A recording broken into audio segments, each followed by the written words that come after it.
হাদিসের মধ্যে বর্ণনা আসছে, বৎকার ব্যক্তির যখন মওত হয় তার পিপাসা এমন হবে 7 সমুদ্রের পানি তাকে পান করালেও তার পিপাসা মিটবে না। গৃহপালিত পশু ছাড়া কোরবানি দেওয়া কি হবে না? জায়েজ হবে না। যেমন হরিণ, এটা কিন্তু কি না, গৃহপালিত পশু না।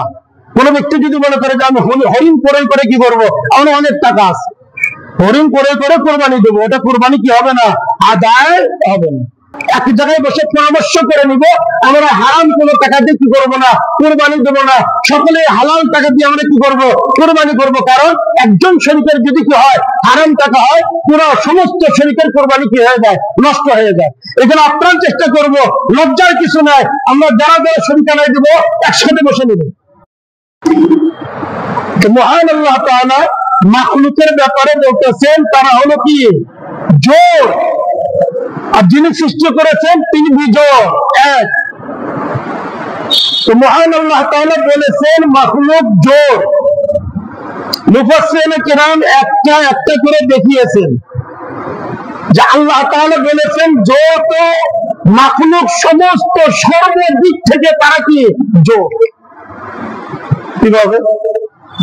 নারী পুরুষ জোর এক নাই, সব দুই, জোড়াই জোড়া। কোরআনে কারীমের মধ্যে আল্লাহ তাআলা বলেন আমি সৃষ্টি করেছি জোড়াই জোড়া, নারী এবং পুরুষ। এরপরে তাদের মাথা থেকে নিয়ে পা পর্যন্ত প্রত্যেকটা বিষয় জোর, জন্ম থেকে নিয়ে মৃত্যু পর্যন্ত প্রতিটা বিষয় জোর। আর স্রষ্টা হলেন বিজোড়। নারী পুরুষ, সাদা কালো, সুস্থ অসুস্থ, গরিব ধনী, ভালো খারাপ, এরপরে শক্তিমান শক্তিহীন, অক্ষম সক্ষম, কেউ সফল কেউ অসফল, কেউ বিবাহিত কেউ অবিবাহিত, কেউ জীবিত কেউ মৃত।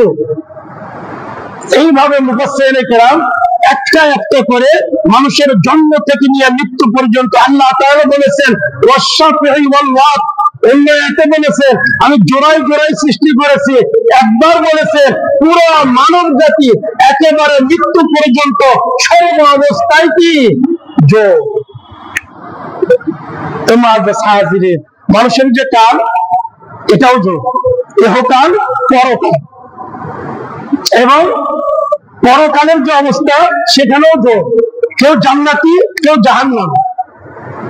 দুনিয়াতে কেউ দিনদার কেউ অদিনদার, দুনিয়াতে কেউ নামাজি কেউ বেনামাজি, দুনিয়াতে যার কারো ইমান শক্তিশালী কারো ইমান দুর্বল, দুনিয়াতে কেউ সৎকর্মশীল কেউ নাফরমান। মৃত্যু যে হবে ওখানেও জোর। হয়তো কোনো ব্যক্তির মৃত্যুর সময় যদি নেককার হয়, রহমতের ফেরেশতা আসবে রহমতের সাথে, আর যদি বদকার হয় আযাবের ফেরেশতা আসবে আযাব নিয়ে। এখানেও কি জোর। কারো মৃত্যু হবে শান্তিতে, বুঝতেই পারবে না, কারো মৃত্যু হবে এমন কষ্টে। হাদিসের মধ্যে বর্ণনা আসছে, বদকার ব্যক্তির যখন মওত হয় তার পিপাসা এমন হবে 7 সমুদ্রের পানি তাকে পান করালেও তার পিপাসা মিটবে না। সময় কিন্তু ওই সময় শেষ, আর শুধরানোর, নিজেকে পরিবর্তন করার যাররা পরিমাণ আর কোনো সময় না। এ কারণে মুহাম্মদুর রাসূলুল্লাহ সাল্লাল্লাহু আলাইহি ওয়াসাল্লাম তিনি বলেছেন বুদ্ধিমান ওই ব্যক্তি যে নিজের নফসকে নিয়ন্ত্রণ করলো আর পরকালের জন্য আমল করলো, সেই হলো সেরা বুদ্ধিমান, শ্রেষ্ঠ বুদ্ধিমান। আর দুনিয়াতে যাদেরকে আমরা বুদ্ধিমান মনে করতাম করেছিলাম তারা সবাই ব্যর্থ যদি দিন না থাকে, যদি কি দিন না থাকে। তোমার সাহায্যে একেবারে পরকাল পর্যন্ত মানুষ হলো কি যোগ, সর্ব অবস্থায় যোগ। এর মধ্যে এই যে জোর বিজোড়, এই জোর বিজোড়, জোরের মধ্যে থাকলে যেটা ভালো, যেটা কল্যাণকর, দুই শ্রেণী সর্বদাই থাকবে। আল্লাহ রসুলের জামানায় ছিল কিয়ামত পর্যন্ত দুইটা শ্রেণী থাকবে, দিনদারের শ্রেণী, নেককার শ্রেণী, আর বক্তার শ্রেণী। তো আল্লাহ আল্লাহ রসুলকে মহব্বত করবে, কেউ কি করবে না, আল্লাহ আল্লাহ রসুলকে মহব্বত না করে গায়রুল্লাহকে মহব্বত করবে। এর মধ্যে আমি কার মধ্যে থাকবো? জোর তো সর্ব অবস্থায় আছে, আমি যেটা ভালো সেটার মধ্যে থাকবো, তাহলে আমি সফল। আর যদি এই যে জোর আল্লাহ তাআলা সৃষ্টি করে দিয়েছে আমাদের ইমতিহানের জন্য, আমাদের পরীক্ষার জন্য, যে দুনিয়াতে কেউ নাফরমানি করবে, কেউ সৎকর্ম করবে, কেউ আল্লাহকে মহব্বত করবে, আর কেউ গায়রুল্লাহকে মহব্বত করবে, কেউ ইসলামের যে শেয়ার গুলো আছে, নিদর্শন গুলো আছে, এগুলোকে সম্মান করবে, কেউ অসম্মান করবে। জোর তো সর্ব অবস্থায় থাকবে, আমি কার মধ্যে থাকলাম, এটাই হলো মূল কথা। জোর সর্ব অবস্থায় থাকবে। কেউ যদি মনে করে যে আল্লাহ তাআলা সৃষ্টি করেছেন জোড়ায় জোড়ায়, এটাকে আমি এক করে দেব, বেজোর করে দেব, এটা কখনো সম্ভব নয়। এটা কখনো কি নয়, সম্ভব নয়। যেহেতু বেজোর করা সম্ভব নয়, সুতরাং জোরের মধ্যে যেটা কল্যাণকর, যেটা আল্লাহ আল্লাহ রসুল যাদেরকে ভালোবেসেছেন, ভালো বলেছেন, ভালো বলে স্বীকৃতি দিয়েছে, ওটার অন্তর্ভুক্ত হওয়াটাই সবচেয়ে বুদ্ধিমানের কাজ। কোরবানি দিব, এখানেও জোর। এক শ্রেণী যাদের কুরবানি আল্লাহ তাআলা কবুল করবেন, আর এক শ্রেণী যাদের কুরবানি আল্লাহ তাআলা কবুল করবেন। এখানেও কি জোর, আমি থাকবো তার মধ্যে, থাকবো যাদের কুরবানি গ্রহণযোগ্য হবে আল্লাহ তাআলার দরবারে, তাদের দলে থাকার চিন্তা ভাবনা করবে। ঈদের দিন ফজিলতপূর্ণ দিন, আরাফার দিন ফজিলতপূর্ণ দিন, এমনকি জিলহজ মাসে 1 থেকে 10 পর্যন্ত ফজিলতপূর্ণ দিন। এর মধ্যে আমি কি থাকবো? এখানেও কি থাকবে? ঈদের দিনও জোর থাকবে। কেউ কি দিনদার হিসাবে ঈদ পালন করবে, কেউ ঈদ পালন করবে গায়রে দিনদার হিসাবে, অদিনদার দিনহীন হিসাবে। আমি থাকবো তার মধ্যে, দিনদার এটার মধ্যে থাকবে। জোর তো কি করা যাবে না, বিজোর করা যাবে না। বাকি বুদ্ধিমানের কাজ হলো আল্লাহ আল্লাহর রাসূল যে দলকে ভালো বলেছেন, যেই দলের ব্যাপারে স্বীকৃতি দিয়েছেন, ওই দলের মধ্যে আমি থাকবো, ঈদ তো পালন করব, খুশি প্রকাশ করা, এটা তো শরীয়ত নির্ধারণ করে দিয়েছে। এখানেও কি জোর হবে। কেউ কি করবে? বৈধ আনন্দ উৎসব করবে, আর কেউ অবৈধ আনন্দ উৎসব করবে মুসলিম হয়ে। আমি কার মধ্যে থাকবো? ওই জোর তো হবেই, ভালো দলের মধ্যে যাতে আমি থাকতে পারি, ওটাই আমাদের সফলতা। এরপরে ঈদ পাবো কিনা আমার জানা না, এরপরে ঈদ পাবো কিনা আমার জানা নাই। সুতরাং জীবনের শেষ ঈদ যাতে ভালোদের অন্তর্ভুক্ত হতে পারি, এ কারণে কোরআনে কারীমের বিভিন্ন জায়গায় আল্লাহ তাআলা নবী রাসূলদের দৃষ্টান্ত দিয়েছে। তারা কি বলেছে? রব্বুল আলামিন আমাদেরকে যারা সালিহিন তাদের অন্তর্ভুক্ত করুন। নবী রাসূল, আমরা তো কারা? আমরা তো কারা?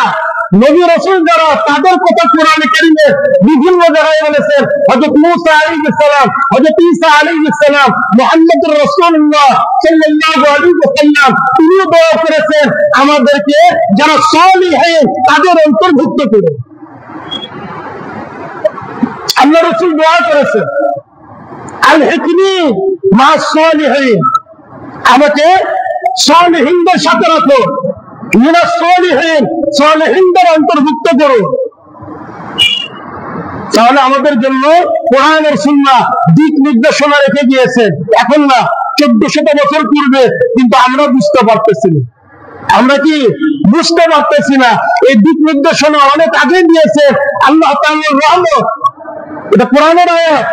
আল্লাহ তাআলা বলেন যে আমি তো বান্দার উপর কি করেছি?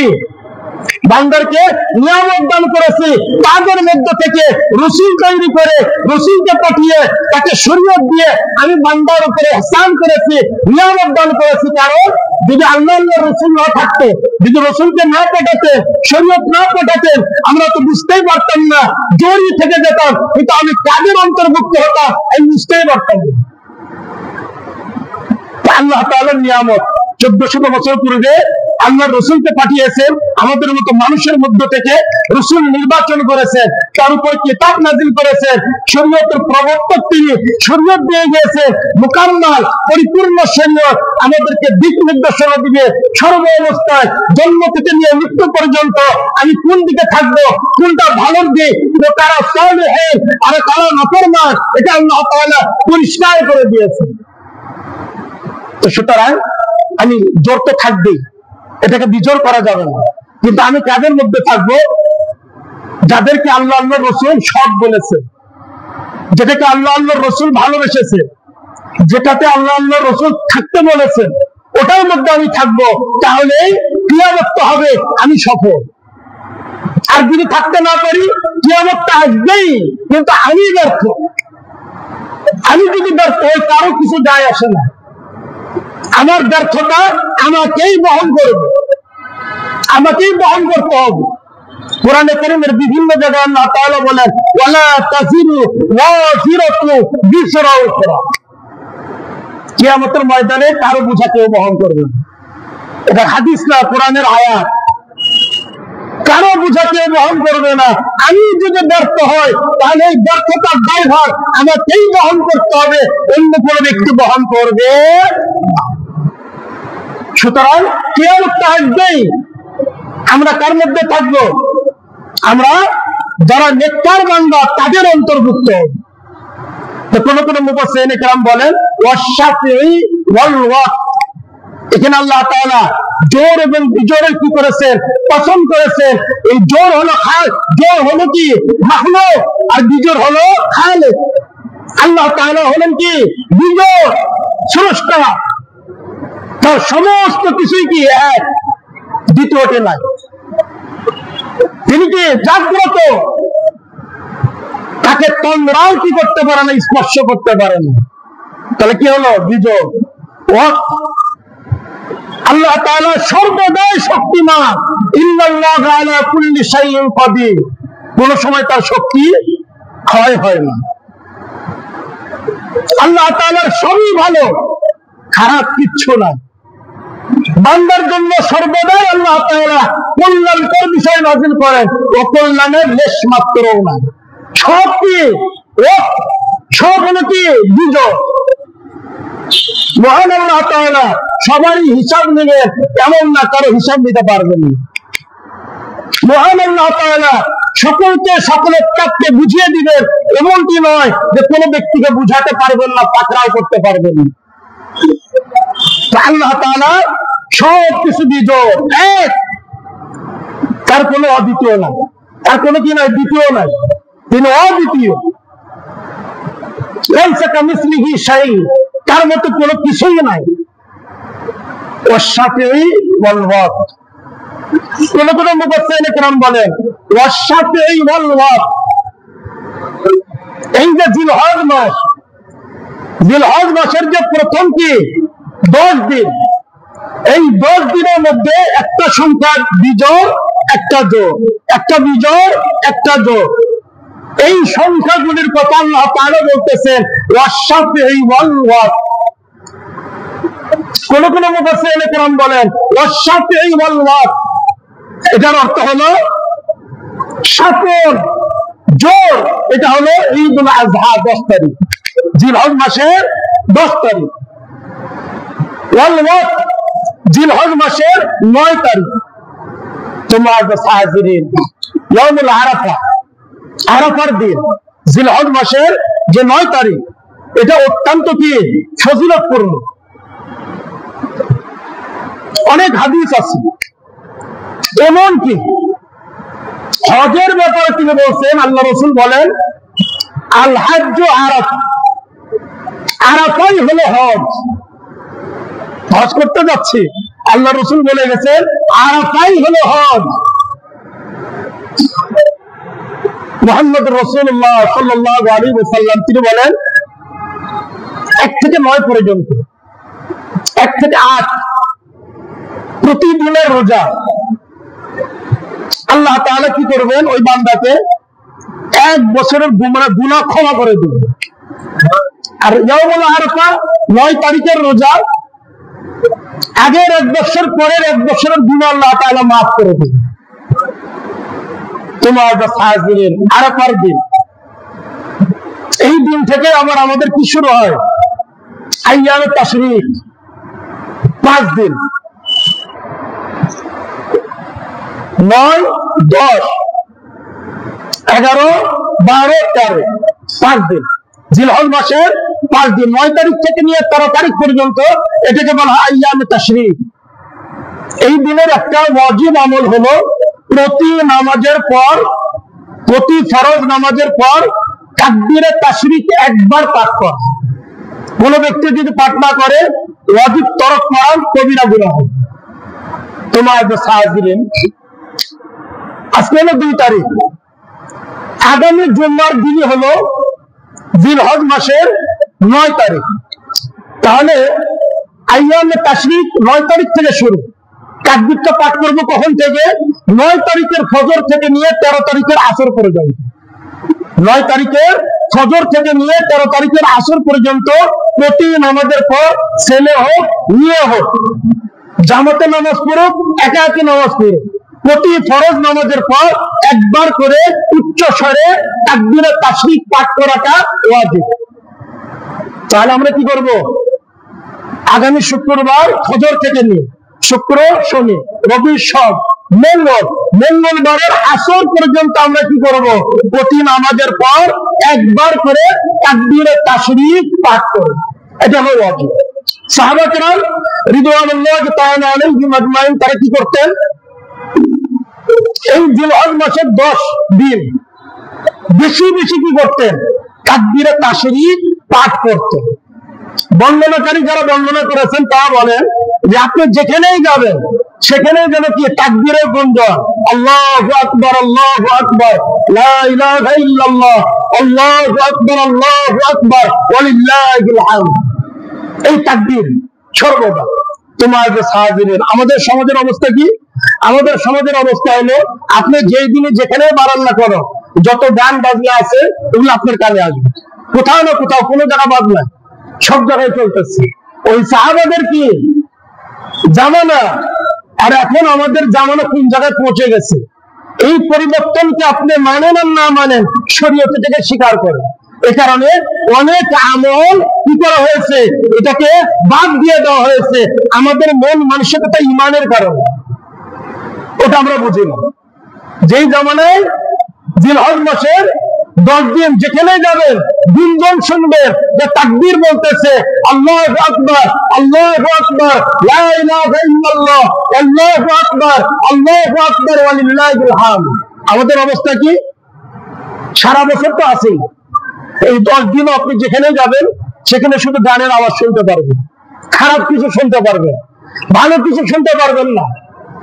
খারাপ কিছু শুনবেন, শিরকের কথা শুনবেন, শিরকের কথা শুনবেন, তার ইবাদত দেখবেন পৃথিবীর প্রান্তে প্রান্তে ওই শিরকের কি করা হচ্ছে? পূজা করা হচ্ছে, মূর্তির পূজা করা হচ্ছে, গাছের পূজা করা হচ্ছে, সূর্যের পূজা করা হচ্ছে, দেবদেবীর পূজা করা হচ্ছে। আর সর্বদাই শুনবেন কি যত হারাম ভরপুর এই জামানায় আমরা পৌঁছে গেছি। এর মধ্যে কোন ব্যক্তি যদি ওই জায়গায় তাকবীর বলে, আল্লাহু আকবার, আল্লাহু আকবার, লা ইলাহা ইল্লাল্লাহ, আল্লাহু আকবার, আল্লাহু আকবার, ওয়ালিল্লাহিল হামদ, এটা যদি বলে সবাই তার দিকে তাকাবে, পাগল মনে করে তাকাবে। কি পাগল মনে করে।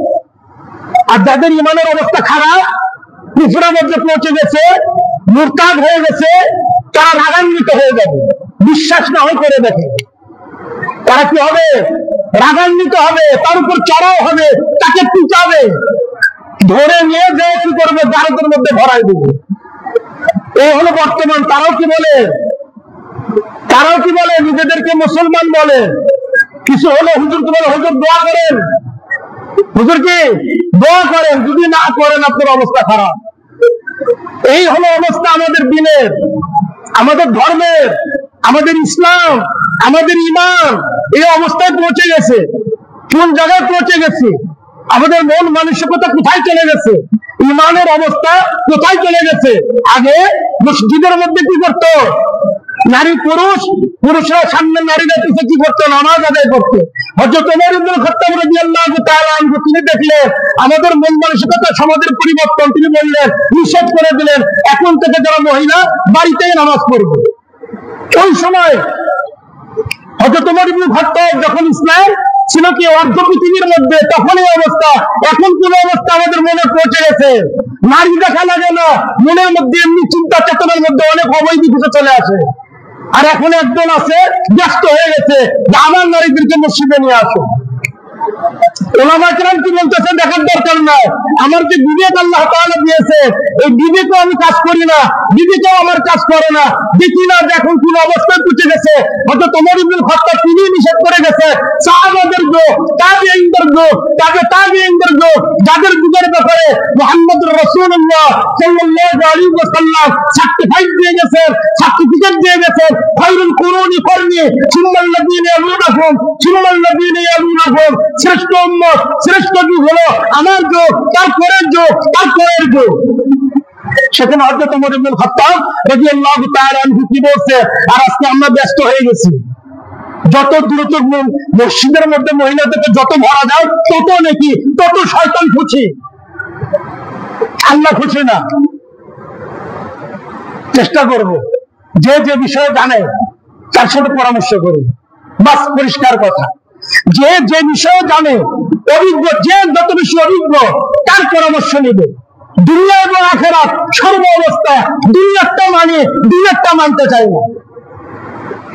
দুনিয়াতে ভালো ডাক্তার খুঁজি, ভালো প্রকৌশলী খুঁজি, ভালো মাস্টার খুঁজি, কিন্তু দিনের ব্যাপারে আমি সব জানি।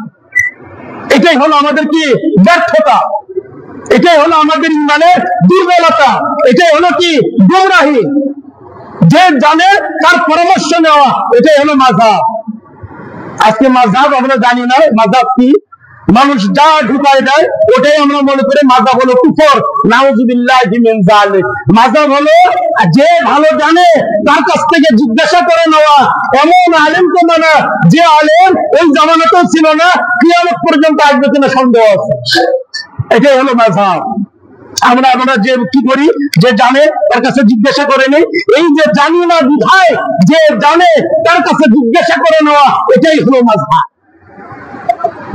এর বিকল্প আছে, একটা বাই করে দেখেন, এই যে একটা বাই করে দেখেন, আইম্মা মুজতাহিদিন যারা কি তাবেঈনদের পরের যুগে এসেছিলেন, আইম্মা মুজতাহিদিন তারা যে এই যে বলে গেছেন, আর কোরআনে কারীমের মধ্যে আল্লাহ তাআলা বলেছেন ফাসআলু আহলা যিকরি ইন কুনতুম লা তা'লামুন, তোমরা কি করো, জিজ্ঞাসা করো যদি তোমরা না জানো, যে জানে তার কাছে জিজ্ঞাসা করো।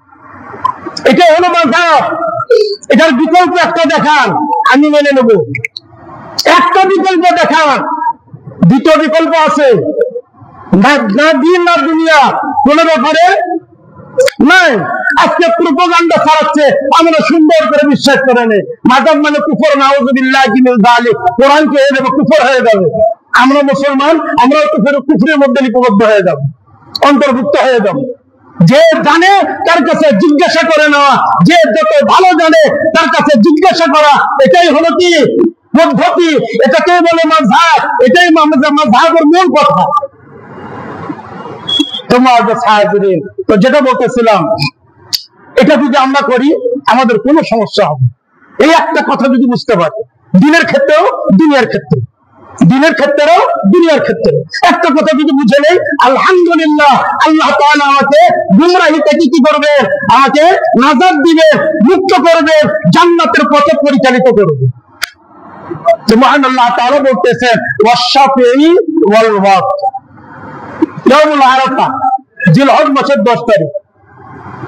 এই দুটা জোর এবং বিজয়। আরাফা হলো বিজয়, জোর হলো কি ইয়াউমুল আযহা 10 তারিখ। এই দিন যারা সামর্থ্যবান তাদের জন্য কুরবানি করাটা, এই আমলটা আল্লাহ তাআলার কাছে ওই দিনে শ্রেষ্ঠ আমল।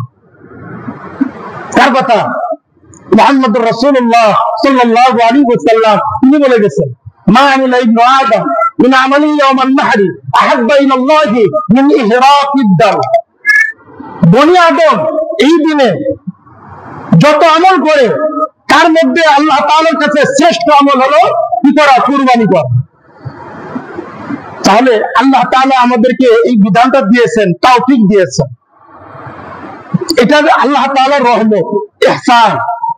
আমরা শুকরগুজার হব, শুকরিয়া আদায় করব কিভাবে? হক ভাবে, সহি ভাবে কুরবানি আদায় করব। এটা হলো সবচেয়ে বড় শুকরিয়া। এটা হলো কি সবচেয়ে বড় শুকরিয়া। তোমার সাহায্যের সময় একবারে সংক্ষিপ্ত। কুরবানি সম্পর্কে প্রথম নম্বর হলো কাদের উপর কুরবানি ওয়াজিব? শরীয়ত কর্তৃক নির্ধারিত সম্পদের মালিক হলে তার উপর কুরবানি করা কি ওয়াজিব। সে সম্পদ কি? এটা হলো নিসাবটা কি? 7.5 ভরি কি সোনা, 52 তোলা রূপা বা এর সম পরিমাণ অর্থ। এরকম অথবা এর চেয়ে বেশি সম্পদের মালিক যে হবে তার উপর কোরবানি কি ওয়াজিব। যাকাত আর কোরবানির মালিক নিসাব একই, দুটা মাত্র পার্থক্য। একটা হলো যাকাতের জন্য 1 বছর সম্পদের মালিক থাকতে হয়, কুরবানি ওয়াজিব হওয়ার জন্য 1 বছরের দরকার নেই। কয়দিন? 3 দিন, 10, 11, 12, জিলহজ মাসের 10, 11, 12 এই 3 দিনের মধ্যে কোন ব্যক্তি যদি এই পরিমাণ সম্পদের মালিক হয় তাহলে তাকে তার উপর কুরবানি করা কি ওয়াজিব। এটা হলো 1 নম্বর পার্থক্য, যাকাত আর কুরবানির নিসাবের মধ্যে। আরেকটা পার্থক্য, 2 নম্বর পার্থক্য, সেটা কি? যাকাতের ক্ষেত্রে মৌলিক চাহিদার ভিতরে যেগুলা, এটা কি করতে হয় না, হিসাব করতে হয় না।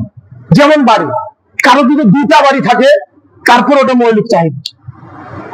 কিন্তু কোরবানির ক্ষেত্রে প্রয়োজনের অতিরিক্ত, একটু বুঝে নিন, মৌলিক চাহিদার বাহিরে যাকাতের ক্ষেত্রে কোন ব্যক্তি যদি 2টা গাড়ি থাকে মৌলিক চাহিদা, যাকাত তার উপর কি হবে না যদি সম্পদ না থাকে।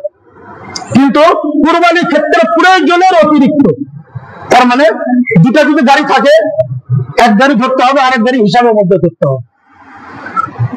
এমনকি কোন ব্যক্তির যদি কি থাকে, দামি টিভি থাকে 2টা, তাহলে ওই 2টাই হিসাবের মধ্যে ধরতে হবে। এটা কোনো কি না, প্রয়োজন না, অপ্রয়োজনীয়। তার মানে প্রয়োজনের অতিরিক্ত যেটাই থাকবে ওটাকে হিসাবের মধ্যে ধরে দিলে আমি কি হয় 7.5 ভরি স্বর্ণ অথবা 52 তোলা রূপা। তবে এখানে একটা বিষয় বোঝার বিষয়, এখানে সর্বদাই কোন ব্যক্তির যদি কাছে সরাসরি স্বর্ণ না থাকে তাহলে সর্ব অবস্থায় কি ধরতে হবে? রূপার নিসাব ধরতে হবে। এটা সমস্ত ফুকায়ে কেরাম একমত, কারণ রূপার নিসাবটা কম। রূপার নিসাবটা কি কম, সোনার দাম অনেক বেশি। তাহলে বর্তমান রূপার ভরি কত আমার জানা নাই, ধরে নিলাম 1500 বা 1600 1700 উপরে নিচে তার হবে না। 1500 যদি হয় তারপরেও তাকে কি হতে হবে? এই 75-80 হাজার টাকা থাকলেও তার উপর করবা ওয়াজিব। প্রয়োজনে অতিরিক্ত যত জিনিস আছে সব হিসাব করবে, সব কি করবে? হিসাব করবে। আর ক্যাশ টাকাই যদি থাকে তাহলে তার কোনো কথাই না। আর কিছু যদি সোনা থাকে ওই সোনার দামটা ধরবে, 2 ভরি সোনা আছে বা 3 ভরি সোনা আছে, সোনার দামটা ধরে নিয়ে বাদ বাকি সবগুলো একত্রিত করে 75-80 হাজার টাকার মতো হলে কি হয়ে যায়? কুরবানি ওয়াজিব হয়ে যায়। তারপর আমি বলতেছি আপনারা সোনার দাম জেনে নিবেন, রূপার দাম কি করবেন জেনে নিবেন। যদি কি হয় 52 তোলা রূপার মূল্য সম পরিমাণ অথবা তার চেয়ে বেশি হয় তাহলে আমার উপর কোরবানি ওয়াজিব। হ্যাঁ, যার উপর কোরবানি ওয়াজিব নয় সে যদি কোরবানি দেয় তাহলে তার জন্য ফজিলত করবে। এমন না যার উপর ওয়াজিব হয়নি সে কি করতে পারবে না, কোরবানি দিতে পারবে না, এটা ভুল। বরং সে যদি কষ্ট করেও কি করে কোরবানি দেয়, এটা আল্লাহ তাআলার কাছে অত্যন্ত কি পছন্দনীয়, ফজিলত পূর্ণ, সে ফজিলত পাবে। কোরবানি কি পাবে? ফজিলত পাবে, সওয়াব পাবে। হ্যাঁ, যদি ওয়াজিব হয় তাহলে অবশ্যই দিতে হবে, অবশ্যই কি করতে হবে? দিতে হবে। অনেক মাসালা আছে কোরবানি সম্পর্কে, অনেক মাসালা আছে।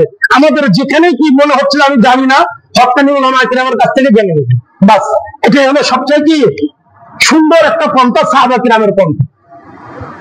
এরপর কুরবানিতে দিব পশু, পশুটা কি হতে হবে? গৃহপালিত হতে হবে। গৃহপালিত পশু ছাড়া কোরবানি দেওয়া কি হবে না? জায়েজ হবে না। যেমন হরিণ, এটা কিন্তু কি না, গৃহপালিত পশু না।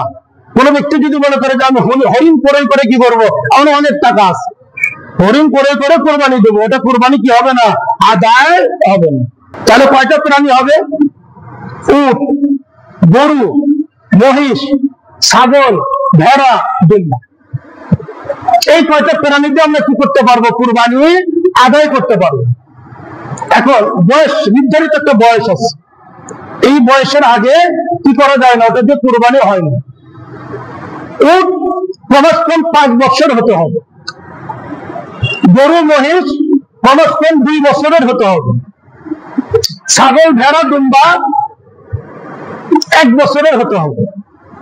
শুধুমাত্র ফুকাহায়ে কেরাম বলেন দুম্বা এবং ভেড়া, ছাগল কিন্তু না, খাসি না, কি দুম্বা এবং ভেড়া, এটা যদি 6 মাসের দুম্বা ভেড়াকে 1 বছরের সমপরিমাণ মানে হৃষ্টপুষ্ট হয়ে গেছে, তাহলে কুরবানি ফুকাহায়ে কেরাম বলছে দিলে বৈধ হবে, ওদিকে যাওয়ারই দরকার নেই।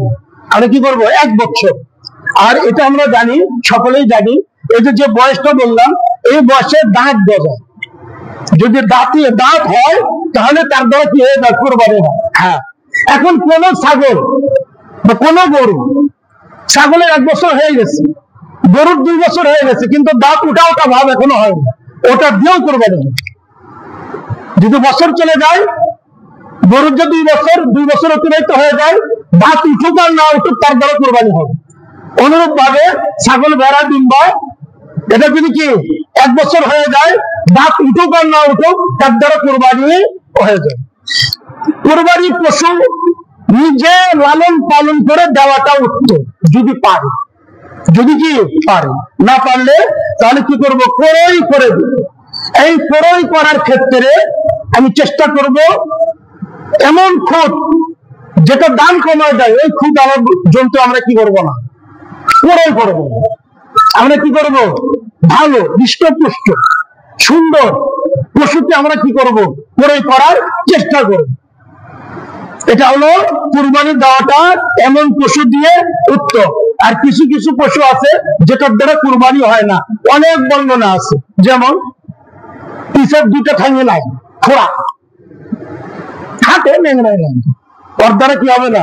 কুরবানি হবে না। বা অ্যাক্সিডেন্ট হয়ে গেছে, বড় বড় অবস্থা, মনে করছি কুরবানির দিন হচ্ছে, কুরবানি করে দিই, ওর দ্বারা কি হবে না? কুরবানি আদায় হবে না। এইভাবে অনেক বিষয় আছে। শিং নাই, পুরো 2টা শিং নাই, ভেঙে গেছে, এটার দ্বারা কি হবে না? কুরবানি হবে না। এই কারণে আমরা কি করব? উত্তম পশু ক্রয় করার কি করব? চেষ্টা করব। এখন পশু ক্রয় করব, দুম্বা ভেড়া ছাগল খাসি, এগুলোতে 1 ভাগ, একজনে কুরবানি দিতে পারবে। উট মহিষ গরু, এই 3টা প্রাণীতে 1 থেকে 7 পর্যন্ত, 1 থেকে কি 7 পর্যন্ত যে কোনো সংখ্যা, যে জোরই দিতে হবে বেজোরই দিতে হবে এমন না, জোর হোক বেজোর হোক, আমি কি করব? জোর হোক বেজোর হোক, যে কোনো সংখ্যায় 1 অথবা 2 অথবা 3 অথবা 4 অথবা 5 অথবা 6 অথবা 7, এই 7 পর্যন্ত, 7-এর উপরে যাওয়া যাবে না। আর যখনই আমাদের কোন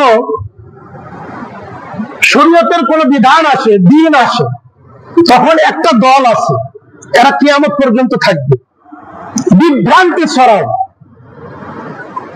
হাদিসের বিকৃত অর্থ করে, হাদিসে যদি পায় তাহলে ওটা বিকৃত অর্থ করে, হাদিস না থাকলে জাল হাদিস নিয়ে আসবে।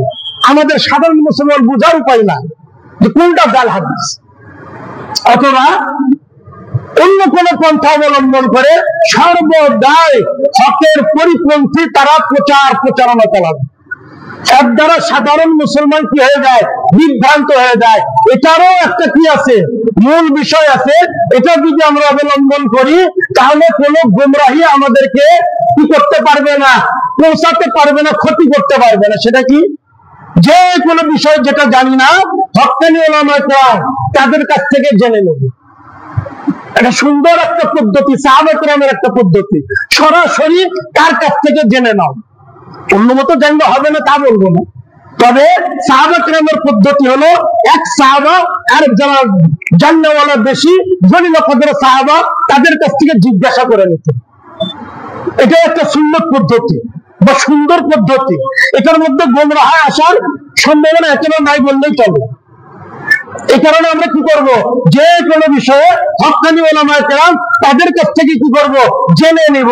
বাস, এটার কোনো কি নাই, বিকল্প নাই। যত এটার বিকল্প খুঁজতে যাব তত গুমরাহি আসতে থাকবে, আমি বিভ্রান্ত হয়ে যাব। শেষে বলবো ইসলামে তো হাজারো বিষয়, একটা বিষয় নিয়ে হাজারো মতামত, উল্টা পালন করব না, বুঝতেই পারি না। সুতরাং দিন মানার দরকার নেই। শয়তান কি করে দিল, সফল। শয়তান কি হয়ে গেল, সফল হয়ে গেল। এখানে আমি কি করব, আপ্রাণ চেষ্টা করব আমরা যেটা জানি না হক্কানি উলামায়ে কেরাম যে যত বড় তাদের কাছ থেকে জেনে নেব, যে যত অভিজ্ঞ তাদের কাছ থেকে জেনে নেব। আমাদের জন্য সবচেয়ে সহজ একটা পন্থা। উলামায়ে কেরামের জন্য তো কঠিন, অনেক হাদিস কি করতে হয়, মোতালা করতে, স্টাডি করতে হয়, অনেক কিতাব কি করতে হয়, মোতালা করতে হয়, অনেক কিছু খুঁজতে হয়। অনেক জায়গায় দেখা যাচ্ছে একটা হাদিসের জন্য যে 4-5টা হাদিসের কিতাব খুঁজে শেষ, কষ্ট হয়। এটা আমাদের জন্য কত সহজ। যেটা বিষয় জানি না হক্কানি উলামায়ে কেরাম তাদের কাছ থেকে জিজ্ঞাসা করেন। তোমার সময় আমাদের ওভার হয়ে গেছে, অতিক্রান্ত হয়ে গেছে। মোটামুটি আমরা যেভাবে বললাম যে আমরা শরীকের ব্যাপারে একটু চেষ্টা করব, আর কিছু বলে বিপরীত শরীকের ব্যাপারে আপ্রাণ চেষ্টা করব। বর্তমান অবস্থায় খুবই কি ভয়াবহ অবস্থা দিনের ক্ষেত্রে। আমি যদি একাই দিতে পারি ছাগল বা ভেড়া দুম্বা, এটা আমার জন্য খুব উত্তম একটা পদ্ধতি। যখন আমি শরীকানায় যাব আমি আপ্রাণ চেষ্টা করব সকলে বসে যারা যারা মিলে কুরবানি দিব, আমরা এক জায়গায় বসে পরামর্শ করে নিব। আমরা হারাম কোনো টাকা দিয়ে কি করবো না, কুরবানি দেবো না। সকলে হালাল টাকা দিয়ে আমরা কি করব, কুরবানি করব। কারণ একজন শরীকের যদি কি হয়, হারাম টাকা হয়, পুরো সমস্ত শরীকের কুরবানি কি হয়ে যায়, নষ্ট হয়ে যায়। এখানে আপ্রাণ চেষ্টা করব, লজ্জার কিছু নাই। আমরা যারা যারা শরীকানায় দিব একসাথে বসে নিব, একসাথে বসে আমরা কিছু অঙ্গীকার করে নেব, কোন হারাম টাকা দিব না। আর আমরা কি করবো, হালাল টাকা দিব। আর ওই কুরবানি যখন আমরা কি করি, ভাগ বাটোয়ারা করি, এই 7 ভাগ কি করতে হবে, 7 ভাগ একেবারে গাড়ি পাল্লা দিয়ে মেপে সমান সমান করতে হবে যতটুকু সম্ভব। আর একটা বিষয় যে কুরবানির গোশত 3 ভাগ করা, অনেকে এটাকে ফরজ মনে করে, আবার অনেকে বলে এটা কোনো ভিত্তিই না। অনেকে কি মনে করে, এটাকে ফরজ মনে করে, আবার অনেকে বলে যে 3 ভাগ করে এটা কোনো ভিত্তি না। দুটাই ভুল, দুটাই কি ভুল। এটা ফরজ না, মুস্তাহাব। 3 ভাগ করাটা কি মুস্তাহাব। আর যারা বলে ভিত্তিহীন ওরা আসলে কোরআনই জানে, হাদিস তো পরের কথা, কোরআনই জানে। কোরআনের মধ্যে আল্লাহ তাআলা বলেন ফাকুলু মিনহা ওয়া আতিমুল কানিয়া ওয়াল মুতার, তোমরা খাও, গরিবদেরকে খাওয়াও, আত্মীয়-স্বজনকে খাওয়াও। কুরবানির ক্ষেত্রে আল্লাহ তাআলা কোরআনে, তাহলে ওই ব্যক্তি কিভাবে কথা বলে যেটা কোনো ভিত্তিই নাই। আর তাদের দেখবেন হাজার হাজার কি ভক্ত, ওনার কাছ থেকে দিন গ্রহণ করে, কোরআনটাই পুরোটা পড়েনি, হাদিসের মধ্যে খুঁজে পাইনি, কোরআন দেখেনি।